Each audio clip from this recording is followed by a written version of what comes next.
언젠가 해결해야 할 문제를 직면했을 때 마음속으로 이게 답이다 라는 확신을 느껴본 적 있습니까? 아니면 누군가 처음 만났을 때 이 사람과 잘 통할 것 같다 혹은 처음 하는 일인데도 잘 될 것 같다는 예감은요. 이런 느낌들이 바로 직관입니다. 직관은 빠르고 즉각적인 판단이나 이해이며 경험과 감각, 본능에 기반하고 무의식적으로 작동합니다. 체계적이고 단계적인 사고적 과정으로 근거와 분석을 바탕으로 결론에 도달하는 논리와 다른 점이죠. 직관은 새로운 발견이나 창조적인 활동에 큰 영향을 미치는 것으로 알려져 있지만 정작 직관을 키우기란 쉽지 않습니다. 19세기 독일 철학자 쇼펜하우어는 그가 살던 당시 독일 교육계의 문제점을 지적했습니다. 교육자들이 아이들의 스스로 판단하고 생각하는 능력을 키워주지 못하고 다른 사람의 생각을 주입한다고 비판한 겁니다. 어디서 많이 듣던 소리죠. 쇼펜하우어의 경고는 한국의 교육 현실에서 매우 심각하게 나타나고 있습니다. 미국이나 유럽은 AI와 차별화된 교육 방안을 찾겠다고 난리인데 여전히 현실에서는 쓸모도 없는 국영수와 암기 과목 정답 찾기에만 골몰하며 사교육만 배불리고 있죠.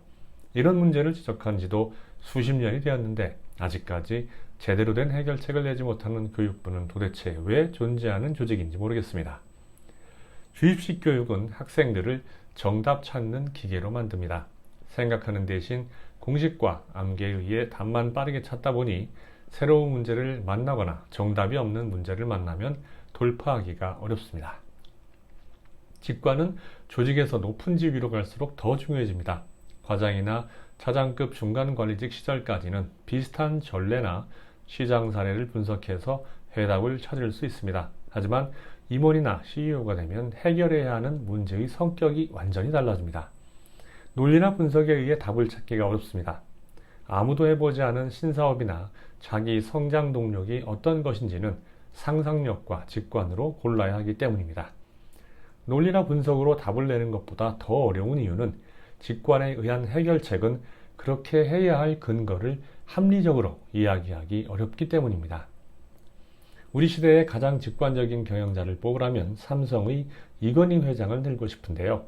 이건희 회장이 직관을 발휘하여 회사를 성장시킨 두 가지 사례를 살펴보며 직관이 얼마나 중요한지 알아보겠습니다. 이병철 회장의 뒤를 잇기 위해 경영수업을 받던 1970년대 초반, 이건희는 기술력과 경쟁력이 부족한 삼성전자가 반드시 반도체 사업에 진출해야 한다는 판단을 내렸습니다. 반도체 분야의 성장 가능성이 크고 부가가치가 높다는 이유에서였죠. 1974년 그가 파산 위기의 한국 반도체를 인수할 때 사내외의 반대가 엄청났습니다. 하지만 그는 모든 비난을 감수하며 사재까지 털어서 인수를 밀어붙였습니다. 이 결정의 결과가 어떻게 되었는지는 지금 우리가 아는 대로입니다. 1987년에는 세계 반도체 업체가 반도체 설계 방식을 놓고 고민하고 있었습니다. 트렌치와 스택 중 한 가지를 선택해야 했죠. 이 회장은 쌓는 것이 파고드는 것보다 쉽다는 직관으로 망설임 없이 스택 방식을 선택했는데 이 결정의 차이가 반도체 회사들의 명함을 갈랐습니다. 스택 방식을 선택한 삼성은 1988년 4메가 D램 개발에 성공하면서 글로벌 반도체 시장에서 선두를 차지하게 됩니다. 이 회장은 스스로 체득한 통찰과 경험을 바탕으로 빠른 판단을 내리고 삼성의 혁신과 도약을 이뤘다는 점에서 직관의 매력을 보여줍니다. 최근 미국이나 영국의 글로벌 컨설팅 그룹이나 다국적 기업에서 CEO와 임원진에게 단연간 미술관을 다니며 직관을 기르도록 하는 것도 직관이 경영에서 얼마나 중요한지 알게 되었기 때문입니다. AI가 등장하면서 직관의 중요성은 더 커졌습니다. 인공지능이 아무리 발달해도 인간의 직관은 대체할 수 없습니다. AI는 데이터 기반으로 작동하지만 직관은 경험과 감정, 통찰에서 나오기 때문입니다. 직관은 잘 나가던 기업도 하루아침에 경영위기에 처하는 요즘 시대에 나아갈 방향을 가리키는 나침반이 될 수 있습니다. 새벽 배송의 창시자인 컬리가 심각한 경영난에 빠지고 이마트를 비롯한 대형마트들이 쿠팡에 밀려 오프라인 매장을 철수하는 걸 보면 최고 경영자의 직관에 의한 결정이 얼마나 중요한지 잘 알 수 있습니다. 직관은 또 창의성의 원천이기도 합니다. 진정한 창의성은 층위가 다르거나 분야가 다른 것들을 연결하는 능력에서 나오는데 논리적 분석보다는 직관적 통찰에서 가능합니다. 흔히 대부분의 사람들은 인생의 중요한 순간마다 부모나 선배, 지인의 조언을 듣고 결정을 하는 경우가 많은데요. 임상 연구에 따르면 죽음을 앞둔 사람들이 가장 후회하는 것 중 하나가 자신의 직관을 무시하고 남들의 기준에 따라 살았던 것이라고 합니다. 직관이 이렇게 중요하다면 어떻게 직관을 키울 수 있을까요? 직관을 키우려면 다양한 경험을 쌓아보는 게 무엇보다 중요합니다. 직관은 주로 무의식 속에서 정보를 신속하게 처리하고 판단합니다. 다양한 경험을 하면서 유사한 상황이나 문제를 접하면 뇌는 이러한 경험 속에 숨겨진 패턴을 무의식적으로 학습하고 인식하게 됩니다. 이 과정이 쌓일수록 새로운 상황에서도 패턴을 빠르게 인지하여 적절한 직관적 판단을 내릴 수 있는 거죠. 경험이 많아질수록 다양한 사례와 변수에 대한 감각을 강화할 수 있습니다.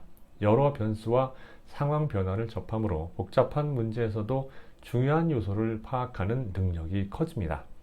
다방면의 지식을 습득하면 직관의 폭과 깊이가 확장됩니다. 다양한 상황을 경험하고 이를 메모하거나 분석하며 배우는 과정이 중요합니다. 예술 감상, 글쓰기, 즉흥 연주 등 창의성을 요구하는 활동은 직관의 통로를 열어줍니다. 예술가의 눈으로 세상을 바라보며 기존 성공 공식이나 고정관념을 깨고 낯선 시각에서 새로운 가능성을 발견하는 방법은 해외 경영자들이 많이 사용하는 방법입니다. 삼성경제연구소 조사에 따르면 경영자 중 96.2%가 예술적 감각이 경영에 도움이 된다고 답했고 44.7%는 매우 도움이 된다고 응답했습니다. 여러분, 지금부터라도 개념이나 분석 위주의 사고방식에서 벗어나 직관을 키우기 바랍니다. 직관은 타고나는 것이 아니기에 노력에 따라 개발하고 발전시킬 수 있습니다. 직관이야말로 AI도 대체할 수 없는 여러분만의 특별한 힘이 될 것입니다.